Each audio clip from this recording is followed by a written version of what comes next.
Joshua 22. Joshua summoned the Reubenites, Gadites, and half the tribe of Manasseh, and told them, "You have done everything Moses, the Lord's servant, commanded you, and have obeyed me. In everything I commanded you, you have not distorted your brother and your brothers even once this whole time, but have carried out the requirements of the command of the Lord your God. Now that he has given your brothers rest, just as he promised them, return to your home in your own land that Moses, the Lord's servant, gave you across the Jordan. Only carefully obey the command and instructions that Moses, the Lord's servant, gave you, to love the Lord your God, walk in all his ways, keep his commands, be loyal to him, and serve him with all your heart and all your soul."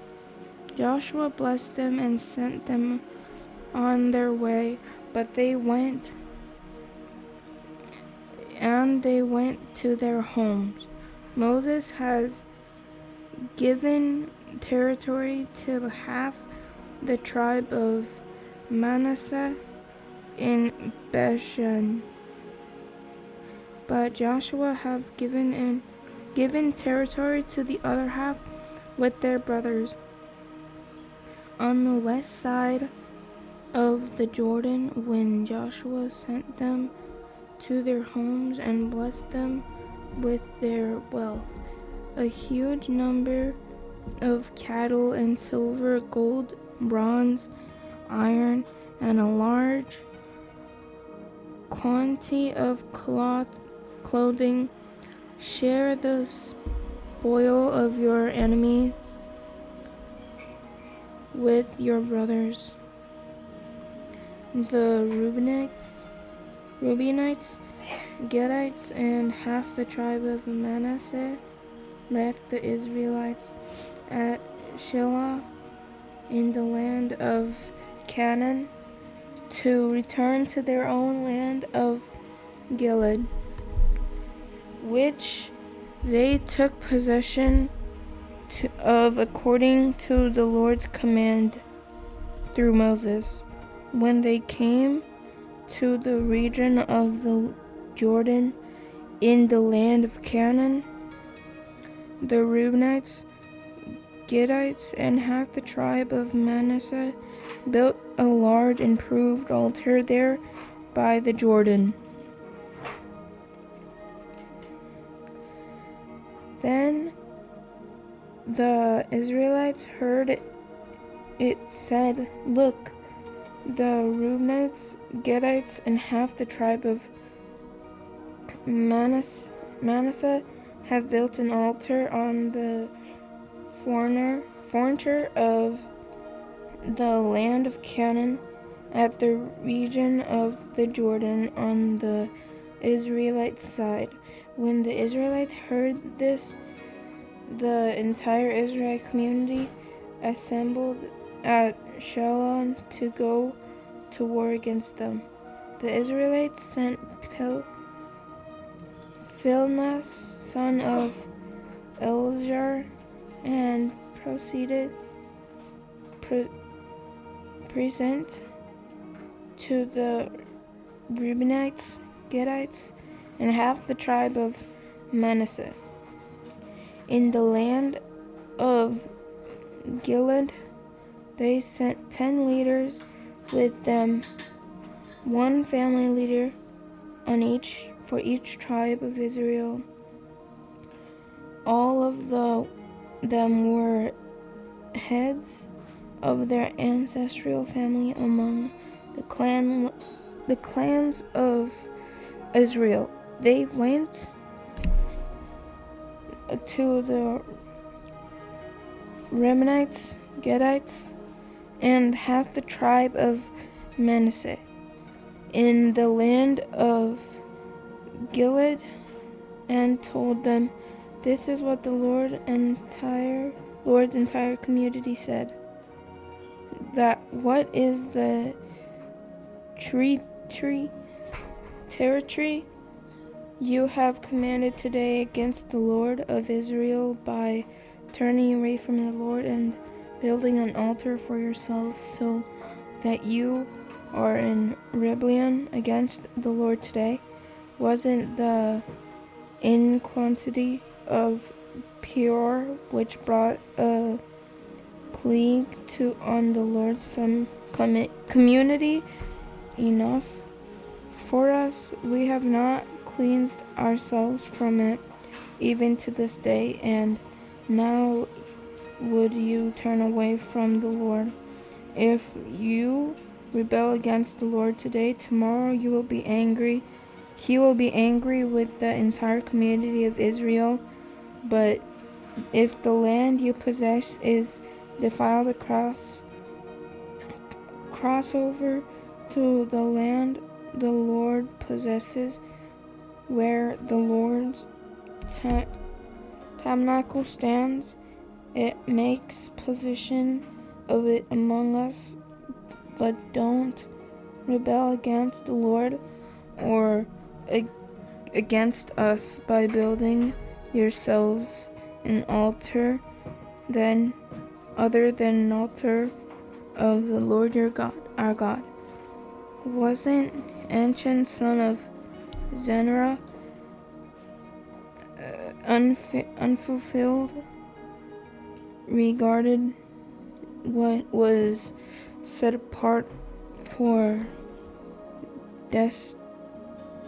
deterioration, bringing wrath on the entire community of Israel? He was not the only one who perished because of his iniquity. The Reubenites, Gadites, and half the tribe of Manassites answered the heads of the Israel clans, "The mighty one God the Lord, He knows, and may Israel also know. Do not spare us today. If it was in rebellion or territory against the Lord that we have built for ourselves an altar to turn away from Him, may the Lord Himself hold us accountable. If we enhanced the offer to offer burnt offerings and grain offerings on it, or to sacrifice fellowship offering on it, we actually did this from a specific corner, that in the future your descendants might say to our descendants, 'What relationship do you have with the Lord, the God of Israel? For the Lord has made the Jordan a border between us and you, descendants of Reuben and Gad. You have no share in the Lord, so your descendants may cause our descendants to stop fearing the Lord.' Therefore we said, let's take action and build an altar for ourselves, but not for burnt offerings or sacrifices. Instead, it is to be witness between us and you, and between the generations after us, so that we may carry out the worship of the Lord in His presence with our burnt offering, sacrifices, and fellowship offering. Then in the future your descendants will not be able to say to our descendants, 'You have no share to the Lord in the Lord.' We thought that if they said this to us or our generation in the future, we would reply, Look at the replica of the Lord's altar and our ancestor made, not for burnt offerings or sacrifices, but as a witness between us and you. We would never ever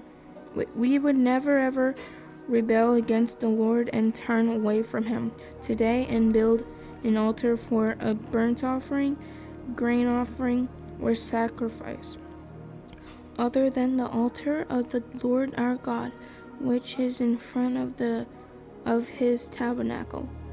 When the priests Phinehas and the community leader, the heads of Israel's clan who were with them, heard what the descendants of Reuben, Gad, and Manasseh had to say, they were pleased.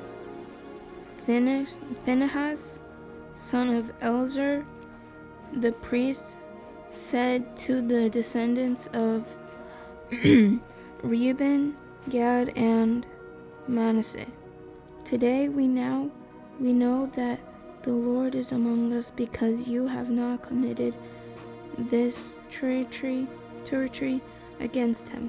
As a result, you have rescued the Israelites from the Lord's power. Then the priest Phinehas, son of Eleazar, and the leaders returned from the Reubenites and Gadites in the land of Gilead to the Israelites in the land of Canaan, and brought back a report to them. The Israelites were pleased with the report and blessed God. They spoke no more about going to war against them to avenge the land where the Reubenites and Gadites lived. So the Reubenites and Gadites named their altar, It is a witness between us that the Lord is God. Joshua 23.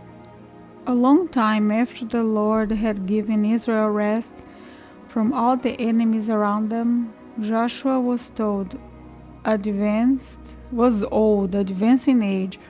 So Joshua summoned all Israel, including its elder leaders, judges, and officers. And he said to them, I am old, advancing age, and you have seen for yourselves everything the Lord your God did to all these nations on your account, because it was the Lord your God who was fighting for you. See, I have allotted these remaining nations to you as an inheritance for your tribes, including all the nations I have destroyed from the Jordan westland to the Mediterranean Sea. The Lord your God will force them back on your account and drive them out before you, so that you can take possession of the land as the Lord your God promised you. Be very strong and continue obeying all that is written in the book of the law of Moses, so that you do not turn from it to the right or left, and so that you do not associate with these nations remaining among you. Do not call on the names of their gods or make an oath to them. Do not serve them or bow in worship to them. Instead, be loyal to the Lord your God, as you have been to this day. The Lord has driven out great and powerful nations before you, and no one is able to stand against you to this day. One of you routed 1,000 because the Lord your God was fighting for you, as he promised. So diligently watch yourselves, love the Lord your God, if you ever turn away and become loyal to the rest of these nations remaining among you, and if you intermarry or associate with them and they with you, know for certain that the Lord your God will not continue to drive these nations out before you. They will become a snare and a trap for you, a sharp stick for your sides, and thorns for your eyes, until you disappear from this good land the Lord of your God has given you. I am now going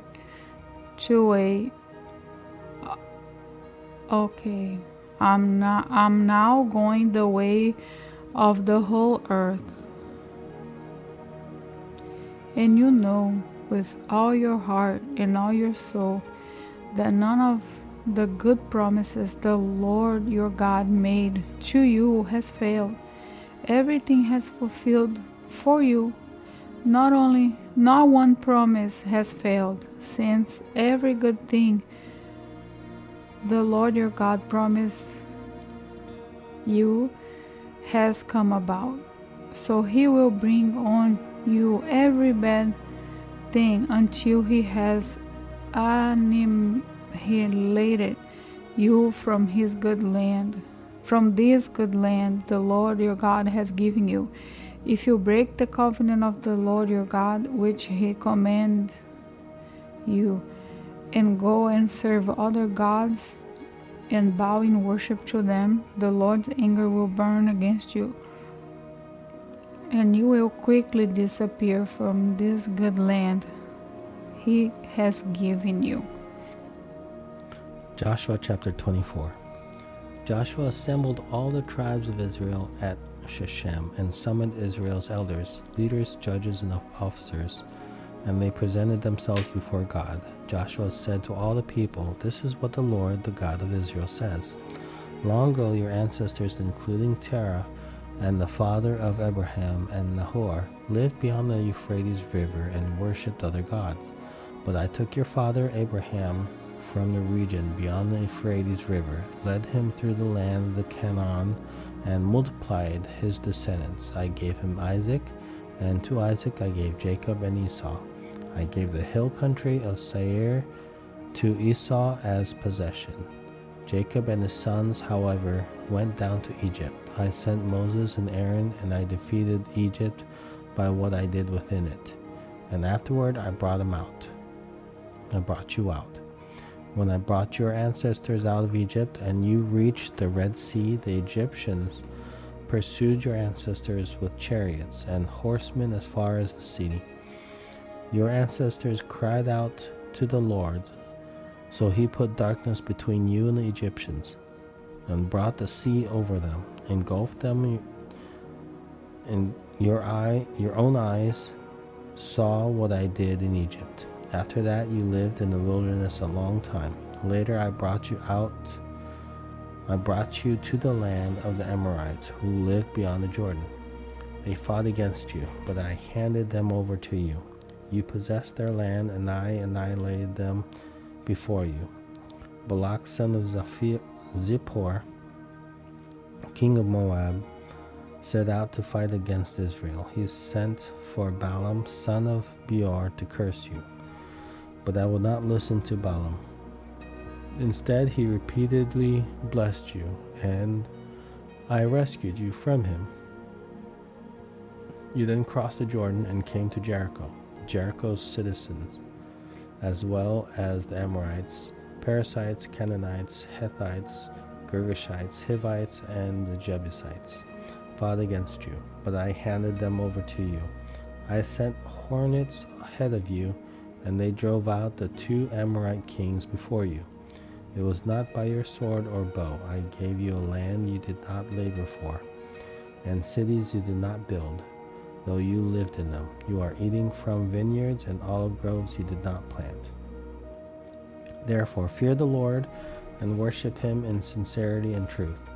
Get rid of the gods your ancestors worshipped beyond the Euphrates River and in Egypt, and worship the Lord. But if it doesn't please you to worship the Lord, choose for yourselves today. Which will you worship? The gods your ancestors worshipped beyond the Euphrates River, or the gods of the Amorites in whose land you are living? As for me and my family, we will worship the Lord. The people replied, We will certainly not abandon the Lord to worship other gods, for the Lord our God brought us and our ancestors out of the land of Egypt, out of the place of slavery, and performed these great signs before our eyes. He also protected us all along the way we went among all the people whose lands we traveled through. The Lord drove out before us all the peoples, including the Amorites who lived in the land. We too will worship the Lord because he is our God. But Joshua told the people, You will not be able to worship the Lord because he is a holy God.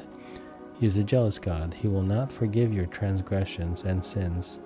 If you abandon the Lord and worship foreign gods, he will turn against you, harm you, and completely destroy you after he has been good to you. No. The people answered Joshua, We will worship the Lord. Joshua then told the people, You are witnesses against yourselves that you yourselves have chosen to worship the Lord. We are witnesses, they said. Then get rid of the foreign gods that are among you and turn your hearts to the Lord, the God of Israel. So the people said to Joshua, We will worship the Lord our God and obey him. On that day, Joshua made a covenant for the people at Shechem and established a statute and ordinance for them. Joshua recorded these things in the book of the law of God. He also took a large stone and set it up there under the oak at the sanctuary of the Lord. And Joshua said to all the people, You see the stone? It will be a witness against us, for it has heard all the words the Lord said to us. And it will be a witness against you, so that you will not deny your God. Then Joshua sent the people away, each to his own inheritance. After these things, the Lord's servant Joshua, son of Nun, died at the age of 110. They buried him in his allotted territory at the Timnath-Serah in the hill country of Ephraim, north of Mount Gash. Israel worshipped the Lord throughout Joshua's lifetime and during the lifetimes of the elders who outlived Joshua and who had experienced all the work the Lord had done for Israel. Joseph's bones, which the Israelites had brought up from Egypt, were buried at Shechem in the parcel of land Jacob had purchased from the sons of Hamor, Shechem's father, for 100 pieces of silver. It was an inheritance for Joseph's descendants. And Eleazar, son of Aaron, died, and they buried him at Gibeah, which had been given to his sons Phinehas in the hill country of Ephraim.